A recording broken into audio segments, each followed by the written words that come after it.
Hey, good morning or good afternoon, wherever you may be watching this. For those I haven't met before, my name is Charles Brewer, and I'm the Chief Operating Officer for Canada Post. And I'm very delighted to be here at Post and Parcel Live today and virtually, and provide a bit of an insight and some thoughts around the urban consumer and how that landscape is changing. And of course, what the implications are for Post and Parcel. So without further ado, and again, I suspect some of you may already know this, but in simple terms, more and more people are moving into the cities. More and more mega cities. There'll be 9 more by 2025. A lot of those in Asia, so there's a bit of a shift in terms of where the population sits, but also very many in emerging markets and very many here in North America.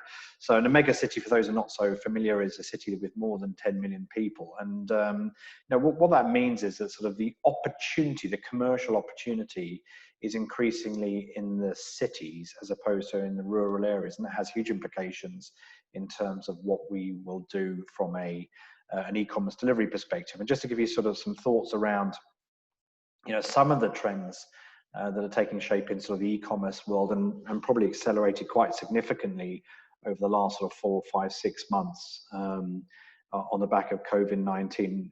Clearly we're seeing more and more online shoppers. So historically and pre-COVID, the percentage of what was bought online as a total was around sort of 12 or 13%, so 13% of what was bought being bought online. That's accelerated quite significantly, closer to the 20% mark. And I've seen some recent articles where major, more mature markets are past 20% and still accelerating. So I think the shift to online has gathered speed, as we all know, by sort of 3, 4, 5 years, and we see that in the parcel volumes that we're handling every single day. More and more onto this slide, more and more we're going to see delivered into the metro environment. That's number one. So people who were online shoppers shopping more, but also new online shoppers. So a lot of people that historically hadn't been particularly active online are now more and more active online. Second thing is different categories. And again, I'm sure many of the people watching this video and this conference will have seen weird and wonderful shaped packages and parcels coming through their network and in their infrastructure, from trees to barbecue sets to kayaks to many other things besides. So the categories of what people are buying are changing quite considerably. And so electronics and computers and fashion was already there and growing fast, but now you see pets, health foods, household goods, food, obviously, groceries, really accelerating at a rapid rate. Third one is speed of delivery. So 2 or 3 years ago now, cross-border, Alibaba made the statement they were going to try and deliver to metros around the world in 3 days. So that sort of middle ground product between post and time definite. And we've seen plenty of evidence of late of that gathering speed with synergistic partnerships between that company, Alibaba, and people like SF Express and many others besides, to do the middle mile, and then injecting into postal operators in the last mile. And then from a domestic perspective, as we all know, sort of the 2-3 day it became next day some years ago, and increasingly, and again, coming back to this slide, in the urban environment, seeing a rise in on-demand, which is 2 to 3 hour delivery, and same-day delivery. And just to give you a number behind that, maybe 2 or 3 years ago, around about 1% of what was being delivered was in that on-demand, same-day category, and it's estimated that will be around 20% by 2025, and that has huge implications in terms of what we do. So what, I hear you ask, and I thought I'd just talk through a little bit about the urban consumer.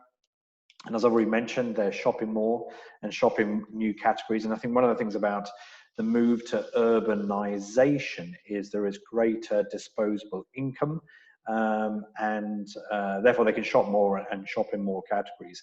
They want far greater visibility, that sort of Uberization of delivery. So proactive messaging, visibility of the vehicle, visibility of the package, greater track and scan availability, faster upload of scans, more predictability, and as I mentioned earlier, faster delivery times.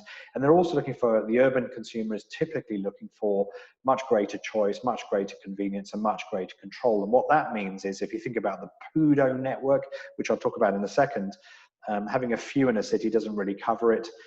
They want to have lots of choice, lots of convenience, plenty of lockers, plenty of retail locations, and the ability to make in-flight changes.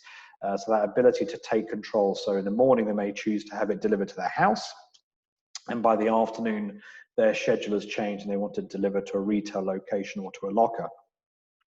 And the last one, I think, is gathering a lot of pace.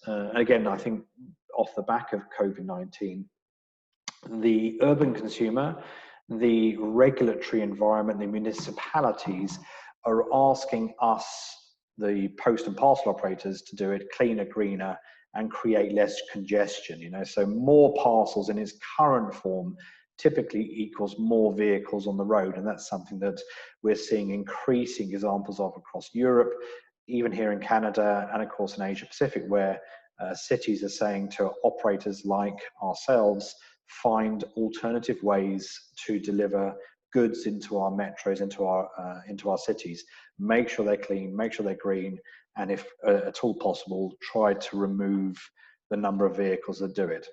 So in terms of looking at what's the implications for post and parcel operators, so I think there's a few things going on, and I'll just work through this slide left to right. So first and foremost, fulfillment. So whether it be direct to consumer or ship from store or destination fulfillment, it's on the rise. Going back to satisfying that speed requirement, you have to place goods closer to the customer, closer to the market. And again, every day we see headlines of stores who are announcing they're going to ship from store. In fact, Apple, which is evidence here, just announced that themselves a few days ago. And so I think, generally speaking, we're going to see an increase of that, and that has implications for post and parcel operators in terms of line haul, middle mile, first mile, and of course last mile. So definitely something that's gathering pace. It was a bit of a slow burn a few years ago, but is increasing very quickly. From a delivery perspective, and these and many more besides, so absolutely there's going to be an increase in use of electric vehicles and cargo bikes. And from Canada Post perspective, we're already on that journey, and increasingly looking at how can we be a good citizen within the cities that we operate in. How can we fit into, and again, as I mentioned earlier on, my personal view is that this will become less of a nice to have and more of a must have as municipalities demand of post and parcel operators a different way of operating. In terms of how you can lower the cost of last mile delivery, and there's already good examples out there, both of robotics and autonomous vehicles. The smaller AVs, the smaller automated autonomous vehicles, more likely to be used, certainly over the next 2 or 3 years, and already being used in some parts of the world for point-to-point delivery, particularly groceries and food. To get to the last mile to delivery, robotics, and the picture of the FedEx robot, but there are other ones coming along which will take shape over the next 2 or 3 years. So I think we're going to see both evolution of technology and autonomous ways of delivery, and revolution in terms of new commercially available products to lower the cost of delivery, but also ensure that we are a better provider in the cities that we operate. Through to technology, dynamic routing, crowdsourcing, been around for a while, and as volumes grow from the sellers, certainly we're seeing more use of crowdsourcing solutions by other carriers and other sellers. And I think that's going to continue to grow as you try to provide a flexible delivery solution. For the more traditional post and parcel operators, things like dynamic routing, which again over the last few years have developed quite significantly, I think will take and become more relevant for us going forward. Ways in which that we can provide excellent last mile delivery, but in a very efficient and productive way. And lastly, on the right hand side, and I mentioned it already, big accelerated growth of use of things like PUDO network for all the reasons I mentioned, but also health and safety. This socially distanced delivery requirement from customers will continue. I think it creates more convenience, it creates a happier experience, it creates a healthier environment. It gives the consumer the control on where they want to pick it up. And the same with retail, whether it be through Shoppers Drug Mart, who we use extensively here in Canada, to give the consumer that choice and convenience. So again, partly as a result of COVID-19 and certainly accelerated because of COVID-19, we're going to see more and more of that. And in closing, so the industry needs to gear up for this evolving customer need. I think, as I mentioned right at the start, the number of consumers moving into the metros is going to be greater, faster and greater. The number of mega cities is going to be faster and greater. Their requirements are going to continue to increase, and that has huge implications, both opportunistic and some complications for the post and parcel operators. That's it. I'm going to stop there. Thank you very much for listening. I hope it was useful. If you want to contact me, you can do so here. And I wish you all a health and safety rest of event, and I'll see you all soon. Thank you. Bye-bye.